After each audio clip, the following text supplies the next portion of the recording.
hour of talkSPORT Me and it goes.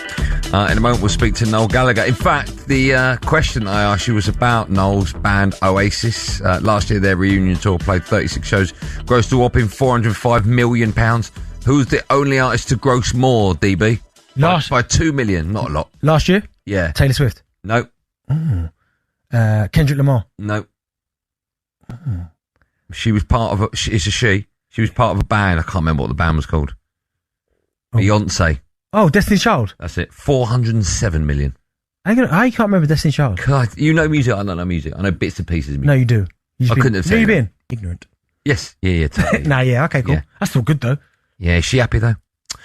Still to come, we'll be looking back at the rest of the Premier League action in Bentley's Tea Time Takeaway. But now we're joined by a very special guest, of course, rock and roll superstar, massive Man City fan, and of course, more importantly, this year's Brit Awards Songwriter of the Year winner. Noel Gallagher joins us. Hello, Noel Gallagher. Hello. How are you, my friend? Very well. For the year, and to my knowledge, did you write a song? I haven't written a song for 2 years. I'm not sure how I've got away with that one, but I'll take it. There's controversy around it, right? I was reading about it in the paper this morning. Is there? Oh, I don't know. Why? What's it now? Just some what's it? Just some people are questioning the fact that you've won it and haven't written a song. Well, I think the Brits is all based on record sales, and I'm not sure there was another single songwriter that sold. I mean, we sold 1 million records last year. We didn't even get off the couch, and I'm not sure there's a songwriter that can match that. But, if anybody's got a problem with it, meet me there. We'll have it out on the red carpet.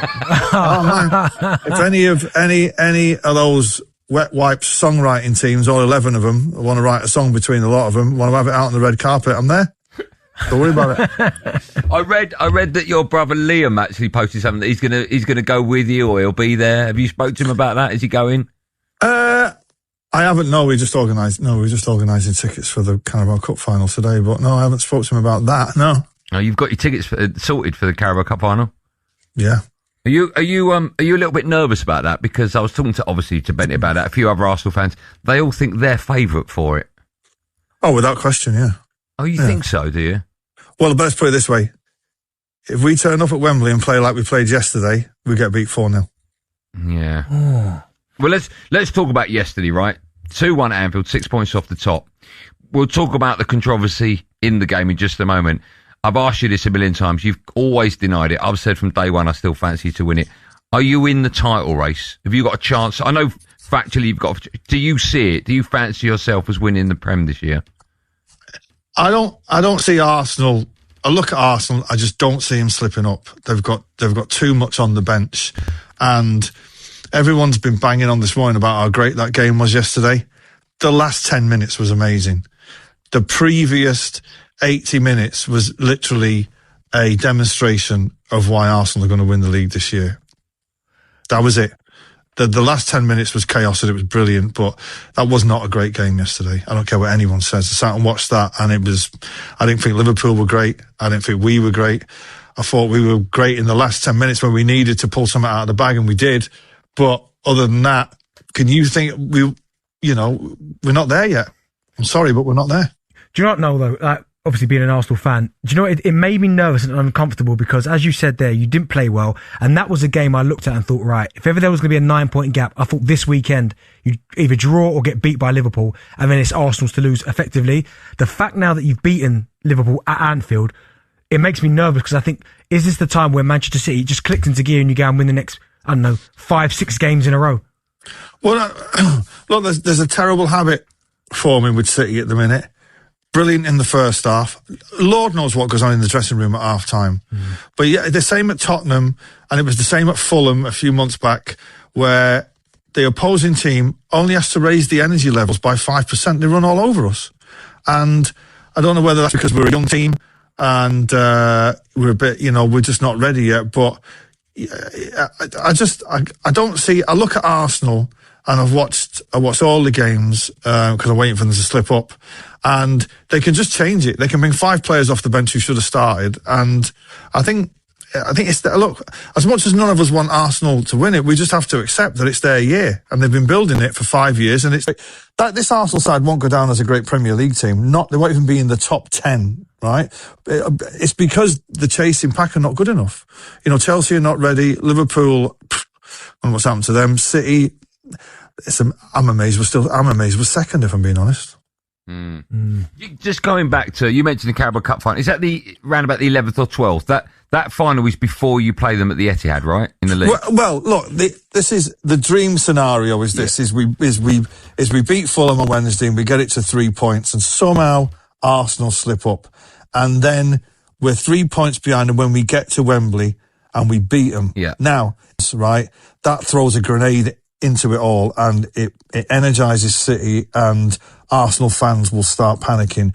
But I got to say, I just do not see Arsenal dropping points. They never, they had their back four out for a month and never conceded a shot.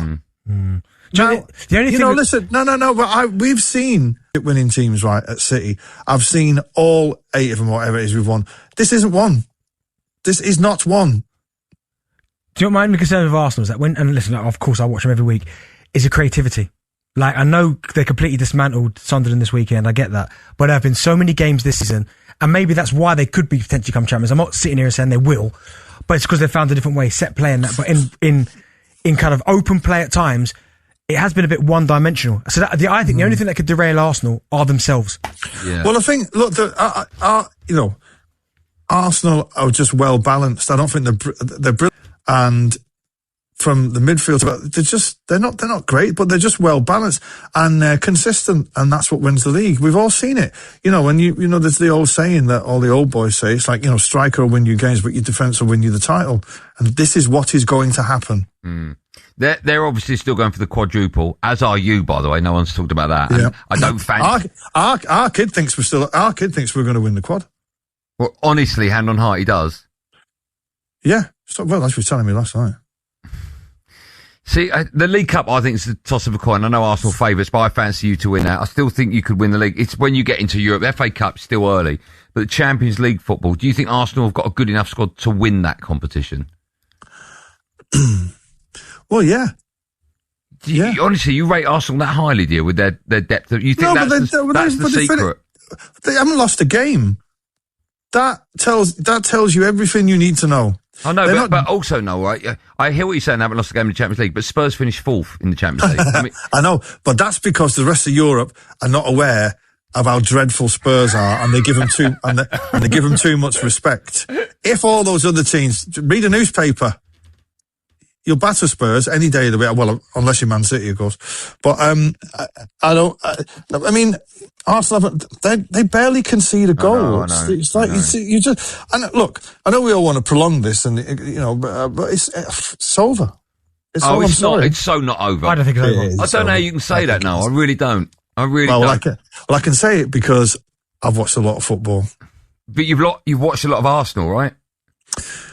Well, yeah. I don't mean this season. I mean, like, previous season. Second. Yeah, they're not. No, it's their time. It pains me to say it. I was in the cab coming to work this morning. The taxi driver was a Tottenham fan. He nearly crashed the cab when I was saying it's over. He's going, don't, mate. I can't. I'm going to have to leave the country. It's just like, well, sorry, but we could have a scenario now where Arsenal win the league and Spurs go down. That'd be brilliant. Imagine that.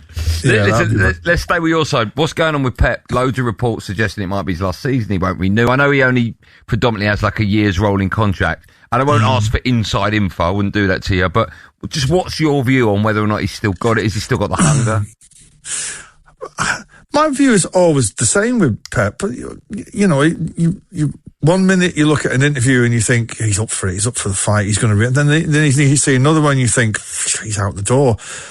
I don't know. I mean, if he doesn't leave at the end of this season, then he's going to get mithered about it. Or then they know that he's leaving at the end of next season unless he signs a new contract. So, I mean, I don't know. I mean, I hope he stays because the team that he's building, with Gahey and Semenyo and Cherky and Kusanov, as a basis of a good team there, you know what I mean? And if he leaves, who on earth is going to come in and take over that team? Southgate? But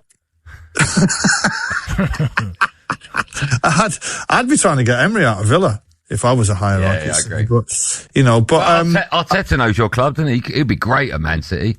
Oh, he's Arsenal. He's Arsenal, isn't he? But I don't know. My honest opinion is I do not know whether he's going to stay or not. I have no idea.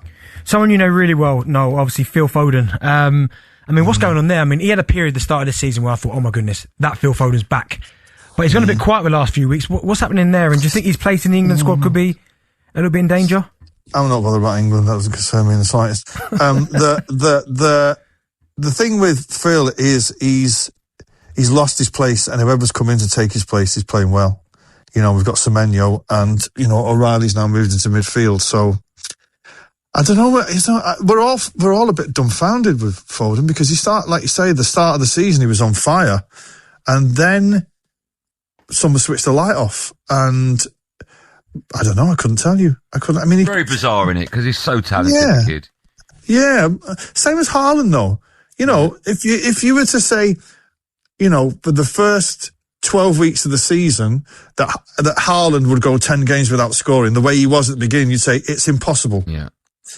And I don't know what it is. It's just it's the collective. It's the collective team, and they're not. We're doing well. We're doing well to be second. I'll tell you that. But we are not. This is not a great Man City team. Before I let you go, I've got to get your views on the controversy in the game yesterday. Szoboszlai getting red carded, wasn't a goal, etc. What's your view on all of that? I mean, annoyingly, by the letter of the law, it's not actually a goal, but there's a bit. I'm not sure they would have disallowed that if it wasn't if we were already not winning. If that goal went in to make it 2-1, I reckon they might have given that. But because the game was over anyway, there was like 10 seconds left or something. But it's another thing in a long list of things about VAR where you're just like, as I understand it, right? VAR. This is how I understood it when he came in, that the referee would look at and just say to the people upstairs, can you just check that for me that I've got that right? It's the other way round now. It's like Paulson gives the goal yesterday and someone's like, hang on a minute, you can't give that, you know what I mean? And it's kind of like, it's the people in the gantry are refereeing the game. Yeah. But, we still talk about Donnarumma's save as well. Oh my gosh, what save that was. Mind blowing. If we go on, and it's a big if, and I'm gagging to be proved wrong here. If we go on and lift that trophy, that save was out of this world. It was unbelievable. Yeah. And you got to admit the free kicks. Szoboszlai's free kick was like, honestly, you've got to applaud that. Yeah. Whenever you get a goalkeeper of Donnarumma's stature not move when a free kick, that's a little bit tasty. Yeah, it was unbelievable. Yeah. But like I say, I mean, it was a great. The last 20 minutes yesterday was not a great game for either team, I don't think. Before I let you go, I've just invented a game called Who Wins. I name a competition, you tell me who wins it, all right? All right. Champions League. Bayern Munich. FA Cup. Arsenal. Premier League. Arsenal. League Cup. City. Okay. Singer-songwriter of the year. I know you've got that one already. It's just songwriter. It's not singer-songwriter. Just songwriter. It's songwriter of the year, and thanks very much. I mean, I'm in the studio now. I better put something out. I'm ashamed. How do you get told? Do they text you? Is it a phone call? What happens? If I'm being honest, right, I just think they were desperate to get somebody from Oasis up there because it's from Manchester. Yeah, I mean, that makes sense, right? That's what I think. Our kid was like, I'm not going. And I was like, well, geez, well, I'll have to go then, I suppose. But no, a call came through and I was like, what? How can that be? But as it's all based on record sales, we did sell the most records. So, like I say, if anybody's got a problem with it, I'll be there. On the carpet. I'll be on the red carpet, round. Do you mean a Sheffield United fan? Is that what you mean? That's what you mean, right? Yeah, absolutely. I thought so. No, what an honour. As always, thanks, pal. Appreciate that. Cheers, Noel. All right, mate. See you later. See you soon, man. Bye. There you go. The Songwriter of the Year winner, Noel Gallagher. Incredible.